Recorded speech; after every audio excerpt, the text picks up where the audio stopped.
Hello student, कैसे हो? अपनी सीडीपी की सीरीज चल रही है। REET, CTET, PHTET, HTET, UP TET, जो भी टेट एग्जाम में सीडीपी पूछा जाता है, बाल विकास मनोविज्ञान जो पूछा जाता है, उसकी अपनी सीरीज चल रही थी थ्योरी की।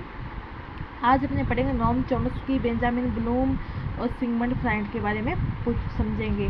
तो नॉम चॉम्स्की भाषा विकास का सिद्धांत किसने दिया था? तो नॉम चॉम्स्की ने दिया था। नॉम चॉम्स्की अमेरिका के थे। बच्चे में भाषा सीखने की जन्मजात क्षमता होती है। नॉम चॉम्स्की कहते हैं बच्चे में भाषा सीखने की जन्मजात क्षमता लेकर बच्चा उत्पन्न होता है। बच्चे के माइंड में एक डिवाइस होती है जिससे बच्चा भाषा सीखता है। इन्होंने LAD डिवाइस बताई है, जो भाषा अधिग्रह यंत्र। भाषा के दो लेवल बताए इन्होंने, स्थायी संरचना और गहरी संरचना। स्थायी संरचना सिर्फ ध्वनि शब्दों को जानता है, अर्थ नहीं जानता, जिससे बच्चा क्या है, शब्दों को और ध्वनि को तो जानता है। स्थायी संरचना वो होता है, स्थायी मतलब ऊपर से, गहरी मतलब पूरा गहरा। आपको नाम से समझ आ। स्थायी ऊपर से मतलब कि ध्वनि शब्दों को तो जानता है, उनके अर्थ को नहीं जानता, ऊपर से जानता है वैसे तो मम्मी पापा, खाना पीना आदि। गहरी में शब्दों के अर्थ को भी जानता है। बेंजामिन ब्लूम अमेरिका के थे। शैक्षिक उद्देश्यों का वर्गीकरण किया। तो बेंजामिन ब्लूम ने ये ज्ञानात्मक, भावात्मक, क्रियात्मक 3 बताए। तो ज्ञानात्मक में इन्होंने 6 बताए। आगे इनको सरल से कठिन, निम्न से उच्च की तरफ बताया इन्होंने। तो ये 6 बताए इन्होंने। एक सेकेंड। सबसे पहले इन्होंने ज्ञान बताया, फिर बोध बताया, फिर अनुप्रयोग बताया, फिर विश्लेषण, संश्लेषण, मूल्यांकन। इनका क्रम भी पूछ सकते हैं आपको एग्जाम में, आप इनका क्रम भी याद रखिए। भावात्मक में, इसमें हम भावात्मक रूप से सामना करते हैं, तारीफ करना, उत्साह करना, प्रेरणा, किसी, ये सब जो भाव पक्ष होते हैं अपने, वो सारे इसमें होते हैं, जिससे अपने भाव पैदा करके। क्रियात्मक में शारीरिक हलचल, स्थूल कौशल या गामक कौशल को भी हो, क्रिया करता होना चाहिए बच्चा। बाल केंद्रित शिक्षा जॉन डीवी ने दी थी। 3 तत्व बताए थे, टीचर, स्टूडेंट, पाठ्यक्रम। इन्होंने 3 तत्व बताए थे,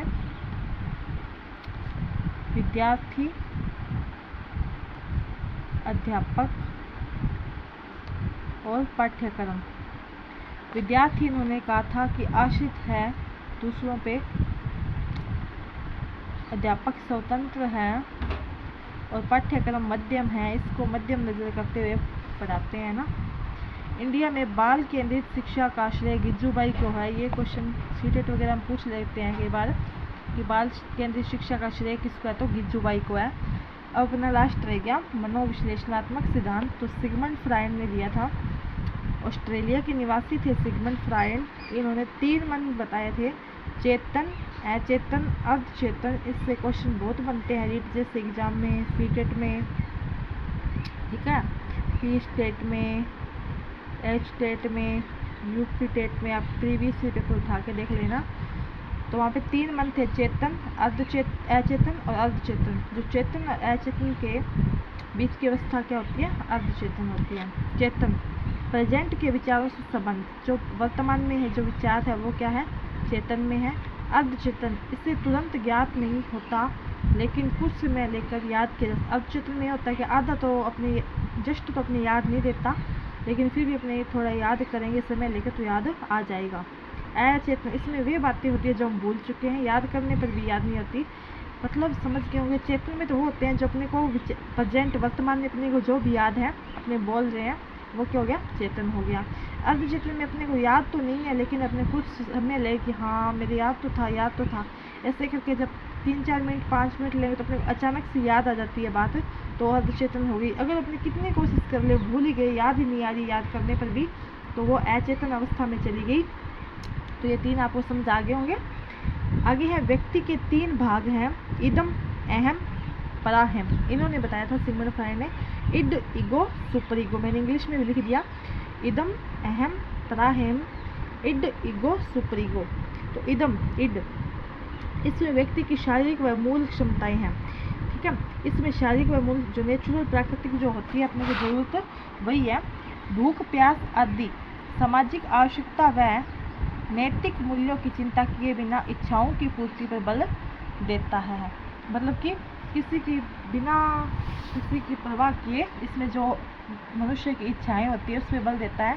अहम, आवश्यकता इच्छाओं की संतुष्टि की योजना का निर्माण करता है और उसका परिणामों की चिंता करता है। प्रायः यह समाज द्वारा नैतिक मूल्यों के अनुसार काम करता है, यानी जिसके अंदर यह सोचता है कि बुरे कामों को दूर या चोरी करना, झूठ बोलना। अब तीनों का मैं आपको अर्थ समझाऊं मेरे एग्जाम्पल ताकि आपको याद हो जाए। ये 3 लिख दिए।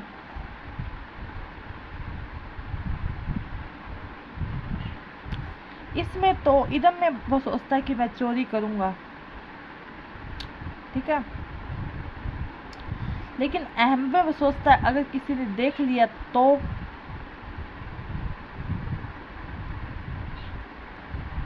इसमें वो कहता है नहीं नहीं, चोरी करना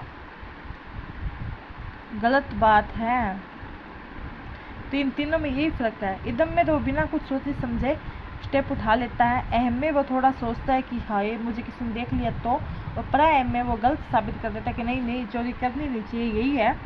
देखो मैं इसमें से आपको समझाए ना आए, मैंने आपको एग्जाम्पल दे दिए 3 इजी भाषा में। लड़कियों में इलेक्ट्रा ग्रंथि पाई जाती है जिससे वह अपने पिता से प्यार करती है। ये बात भी याद कर लो, सीटेट में पूछा गया है कि लड़कियों में कौन सी ग्रंथि पाई जाती है जिससे दोनों से पूछा हुआ है कि लड़का है ना वो अपनी मम्मी से ज़्यादा मोह रखता है, लड़की है वो अपने पिता से मोह रखती है। ये बात सत्य है, आप घरों में भी देख लेना। लड़कियों में इलेक्ट्रा ग्रंथि पाई जाती है जिससे वह अपने पिता से प्यार करती है। कौन सी ग्रंथि पाई जाती है? इलेक्ट्रा ग्रंथि उसमें पाई जाती है। लड़कों में ओडिप्स ग्रंथि पाई जाती है जिससे वह अपनी माँ से प्यार करता है। सब मोह व्यक्ति खुद से ज़्यादा प्यार करता है, सब मोह में खुद से ज़्यादा। सब समझ आ गया होगा आपको। लड़कियों में क्या पाई जाती है? इलेक्ट्रा ग्रंथि, जिसके कारण वो पिता से प्यार करती है। और लड़कियों में ओडिप्स ग्रंथि पाई जाती है जिसके कारण वो लड़कों में ओडिप्स ग्रंथि पाई जाती है जिसके कारण वो पिता से प्यार करता है। ये तो हो गई। अगर सब मोह की दोनों ही नहीं है, ना पिता से करा ना माता, इसमें व्यक्ति खुद से ज़्यादा प्यार करता है, इसलिए उसको सब मोह है।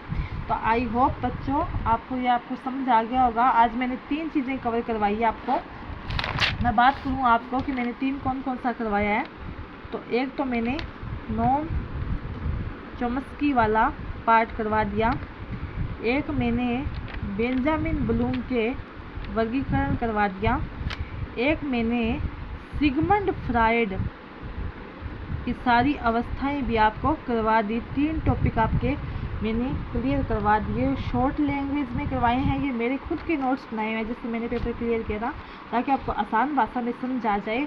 ठीक है, आप बड़ी बड़ी बुक्स पढ़ते हो तो आपको समझ नहीं आता, और ये मेरे आसान भाषा में नोट्स बनाए हुए हैं और आपको एग्जाम्पल दे के समझा दिया मैंने कि कौन सी अवस्था का कौन सा एग्जाम्पल हो सकता है। तो मुझे पूरी उम्मीद है कि आपको समझ आया होगा ये टॉपिक। आपको ये क्लास अच्छी लगी तो कमेंट जरूर करना कि आपको क्लास कैसे लगी, और कोई डाउट है तो भी मेरे को बता देना कि हमें समझ नहीं आया, मैं दोबारा बता दूंगी या कमेंट में ही आपका सॉल्यूशन कर दूंगी। और आपको पता ही है मेरी CDP की सीरीज चल रही है, और उसके साथ साथ मैंने आपके लिए GK की क्लासेस भी स्टार्ट कर दी है, राजस्थान GK की। अभी मैंने कल्चर का टॉपिक स्टार्ट किया है, आर्ट एंड कल्चर, जो CET BSTC REET high court 4th grade अन्य एग्ज़ाम जिसमें GK पूछा जाता है उसके लिए इम्पोर्टेंट है। और मैं उसमें ये भी बता रही हूँ क्वेश्चन कहाँ से बने हुए हैं, कहाँ से बन सकते हैं। और CDP की सीरीज़ में चल ही रही है, प्ले लिस्ट बना दी है मैंने, और डेली आपका लाइव सेशन भी होता है, तो आप लाइव सेशन में भी आया करो। और आप अगर पहली बार चैनल पे आए थे तो चैनल को लाइक शेयर सब्सक्राइब कर देना, और दोस्तों तक शेयर भी करना, और कमेंट भी किया करो, ताकि आपके कमेंट से मुझे हौसला मिलता है कि मुझे क्लास रेगुलर रखनी चाहिए। देखो मैं आपको सारे नोट्स वगैरह, सारी क्लासेस वगैरह फ्री में प्रोवाइड करवा रही हूँ, और क्योंकि मुझे खुद ने पेपर क्लियर किया, मेरे पास नोट्स पढ़े हैं और मैंने खुद को एक्सपीरियंस है, और मैं एक्सप्लेन भी कर रही हूँ जैसे मैंने पढ़ा आपको। तो आप मुझे पूरी उम्मीद है कि आपको ये टॉपिक समझ आ गया होगा, और नेक्स्ट क्लास अपने कल करेंगे। तब तक आप चैनल को लाइक शेयर सब्सक्राइब कर देना, दोस्तों के साथ भी कर देना, ताकि वो भी अच्छा मैटर पढ़ पाएँ। और बेल आइकन के साथ प्रेस करोगे तो जैसे ही मैं क्लास डालूंगी आपको नोटिफिकेशन मिल जाएगा, और तुरंत आप बिना किसी डिले के क्लास को देख पाओगे। ओके, थैंक यू स्टूडेंट, मिलते हैं कल फिर क्लास में।